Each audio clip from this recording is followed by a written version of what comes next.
Hi, welcome to my channel. आज मैं जो कहानी लाया हूँ ना, बहुत ही ख़तरनाक है। एक कहानी है भोपाल मध्य प्रदेश की।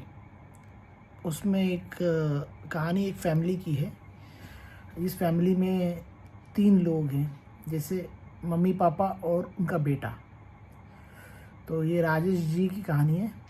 ये वहाँ पे मतलब एक जॉब करते थे, तो उनका ट्रांसफ़र हुआ था, मतलब दिल्ली से उनका भोपाल में ट्रांसफ़र हुआ था। ठीक है, तो भोपाल में उनको ट्रांसफ़र होता है, तो वहाँ पे वो क्या करते हैं कि वो एक किराए का घर ढूंढते हैं किराए के लिए, क्योंकि ट्रांसफ़र हो गया ना, जहाँ पे उनका ऑफिस था मतलब भोपाल में हो गया। तो एक सरकारी कंपनी में वो काम किया करते थे, तो उनका जो ये था मतलब ऑफिस उनका मतलब उनका ट्रांसफ़र हो गया था वहाँ पे। ठीक है, तो फिर होता क्या है, वो उनको एक बहुत घर ढूंढते हैं, मतलब वो बहुत ब्रोकर को ढूंढते हैं, ब्रोकर को बोलते हैं घर ढूंढने के लिए। तो एट द एंड उनको जो है मतलब एक घर मिल जाता है, वो भी भोपाल में। तो क्या होता क्या है, तो उनको ये एक पूरा घर जो मिलता है ना, मतलब ये ground floor plus first floor, मतलब पूरा एक रो हाउस जैसा रहता है।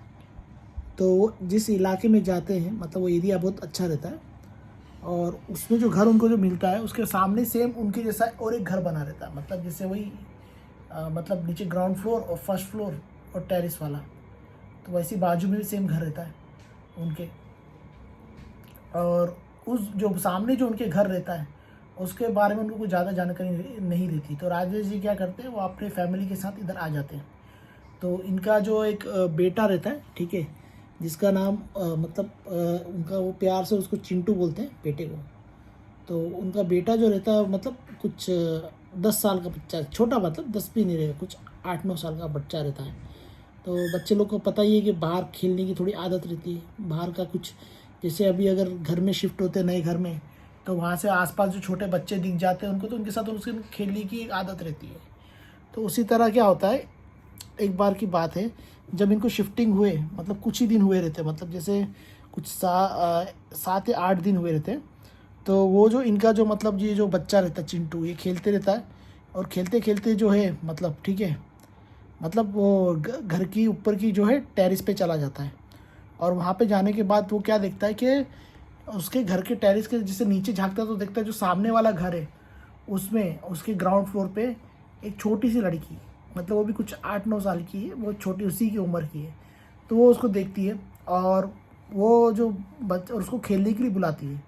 तो अभी छोटे बच्चे लोग का पता ही है कि वो खेलने के लिए मतलब बच्चा जैसे कोई दूसरे दिख जाए तो उसके साथ वो खेलने के लिए चले जाते हैं। तो वो क्या करता है, वो लड़की उसको बुलाती खेलने के लिए, वो जाता है। वो भी 8-9 साल की रहती है, ये भी 8-9 साल का बच्चा रहता है। जाता है उधर, उसी घर पे चला जाता है, उस घर का गेट खोलता है और उस लड़की के साथ खेलने लगता है, बच्चे लोग जैसे खेलते हैं। खेलते खेलते उसको काफ़ी टाइम हो जाता है। फिर बोलता है ठीक है मैं घर पे वापस जा रहा हूँ। तो लड़की भी बोलती है हाँ मेरे मम्मी पापा भी आ रहे हैं, आप अभी अपने घर पे चले जाओ, ठीक है कल फिर खेलते हैं। ऐसे ही वो रोज़ जैसे स्कूल से आने का फिर खेलने का मतलब उसका डेली का चलता रहता है। थोड़े दिन के बाद जो स्कूल की जो टीचर होती है वो उसकी यानी कि जो चिंटू की मम्मी को बुलाती है अपने इस पे स्कूल में। तो चिंटू की मम्मी बोलती है कि भाई आपने अचानक मुझे स्कूल में क्यों बुलाया, मतलब अचानक ऐसा क्या हुआ मेरे बेटे के साथ जो तुमने बुलाया मुझे।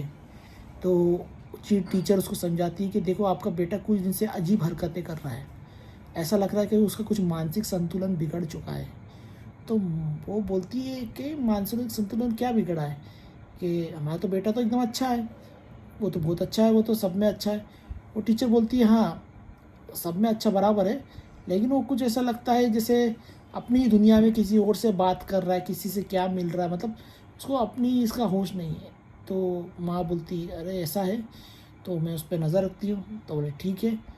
फिर एक अगले दिन क्या होता है, जब चिंटू जब घर पे रहता है तो वो खेलने के लिए अपनी माँ को बोलता है मैं जा रहा हूँ। तो माँ बोलती थी तेरी अगली कंप्लेंट आई कि तू हवा में किसी से क्या बोल रहा है, मतलब बातें कर रहा है, क्या कर रहा है, या अजीब अजीब हरकतें कर रहा है, मतलब जो सबको अच्छी नहीं लग रही। तो वो बोलता है नहीं नहीं मैं ऐसा कुछ नहीं कर रहा हूँ। तो फिर माँ क्या करती है कि ठीक है खेल लिया। फिर माँ को थोड़ा लगता है कि एक बार इस पे ध्यान देना पड़ेगा कि बच्चा क्या कर रहा है। तो माँ क्या करती है, वो जाती है और देखती है कि उसका जो बेटा जो है सामने वाले घर में खेलने को गया है, और सामने वाले घर में खेल रहा था, देखती तो अकेला ही खेल रहा है, और अकेला उस घर में क्यों खेल रहा है। तो फिर माँ उसको जाती है, बुलाती है कि ए भाई, तू घर में अकेला क्या कर रहा है। तो वो घर तो जो है मतलब वो एकदम पुराना जैसा घर था। तो फिर वो बोलता, अरे मम्मी मैं देखो ना, मैं खेल रहा हूँ। बोला देखो सामने वो लड़की छोटी सी, मैं से खेल रहा हूँ। तो माँ एकदम हैरान हो जाती कि देखती वहाँ पे तो कोई छोटी लड़की भी नहीं है, बच्ची नहीं, फिर ये किसके साथ खेल रहा है। इसको टेंशन आ जाता है। वो सीधा जाती है और उस घर में जो खेलता रहता है वहाँ से अपने बेटे चिंटू को लेके सीधा वापस इधर आती है। तो वो बोलता, चिंटू अरे आप क्यों मुझे परेशान कर रहे हो, क्यों, मैं अच्छा खासा खेल रहा था लड़की से। तो उसकी माँ समझाती है, देख बेटा, कोई लड़की वड़की कुछ नहीं छोटी, तू किसी के साथ गलत तू दिशा में जा रहा है, तू गलत कुछ सोच रहा है, ऐसा कुछ भी नहीं है, कोई भी नहीं है वहाँ पे। बाद में वो चिंटू देखता तो सच में वहाँ पे कोई नहीं रहता, वहाँ पे वो जो छोटी लड़की देख रहा था वो दिखती नहीं उसको। तो फिर बोलता लड़की का गायब हो गई। वो चिंटू फिर जाता है, ये अपना इसका बोलते हैं माँ के, वो भी डर जाता है काफ़ी, और माँ भी जो डर जाती है। और फिर जो राजेश आते हैं उसके पिताजी चिंटू के, उसको बताती कि देखो तुम्हारा जो बच्चा था वो पता नहीं वो कैसी एक चीज़ है, कोई छोटी लड़की उसको दिखाई दे रही है, उसके साथ खेल रहा है, जबकि वो लड़की एग्जिस्ट नहीं करती है। तो वो डर जाते हैं राजेश कि ऐसा बच्चे के साथ क्यों हो रहा है। और फिर बताती कि स्कूल से उसकी कंप्लेंट भी आ रही है, कुछ ये इसका मानसिक संतुलन बिगड़ रहा है। तो राजेश जी को टेंशन आता है। फिर राजेश जी बोलते कहाँ पे खेल रहा था लड़का। तो उसकी माँ बताती चिंटू की, देखो वो सामने जो घर है ना उसमें चिंटू खेल रहा था, और उसको वहाँ से लड़की दिखाई देती। राजेश जी के घर को देखते बोलते, वो घर तो बंद है पूरा, खुला कैसे हो गया, और कैसे अंदर पहुँच गए थे तुम लोग। तो बोलते नहीं, उसका दरवाज़ा उठा भी खुला था, लेकिन राजेश जी बोलते अभी देखो लॉक लगा है, घर तो पूरा बंद है, तो हम लोग गए कैसे अंदर। तो बोलते अरे बंद है। फिर राजेश जी बोलते कि एक काम करते हैं, जिस ब्रोकर ने हमारे को ये जो घर मिला है ना, दिला है, इसके सामने वाले घर की हिस्ट्री क्या है मुझसे पूछते हैं।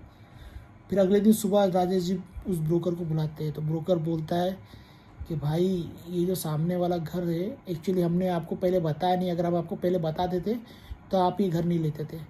तो बोलता है जो सामने वाला घर है, आपका घर नहीं, जो सामने वाला घर है काफ़ी हॉन्टेड हो गया है, और उसमें पहले आपकी जैसी फैमिली रहा करती थी, ऐसा आपकी फैमिली वैसे सामने उस घर में रहा करती थी। और उस फैमिली में वो जो आदमी था उसका नाम था सुरेश नाम था, और वो क्या करता था, वो अपनी वाइफ को, अपनी बच्ची को दारू पी के शराब पी के बहुत पिटाई करता था, मारता पीटता था, कई दिन से चल रहा था।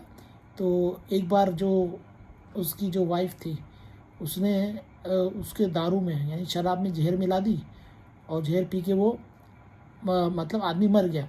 फिर उसने क्या हुआ, उसकी ही शराब को पूरे घर में फैला दी उसकी शराब को, और उसी शराब में जैसे आग लगा दी, पता नहीं शराब में भी आग लग जाती है उसमें। तो उसमें आग लग गई, और आग लगने के बाद वहाँ पे जो उसने कुछ पेट्रोल भी डाल दी थोड़ा, जो केरोसिन जो रहता है आसपास, वो डाल के उसने पूरा आग लगा दी वहाँ पे।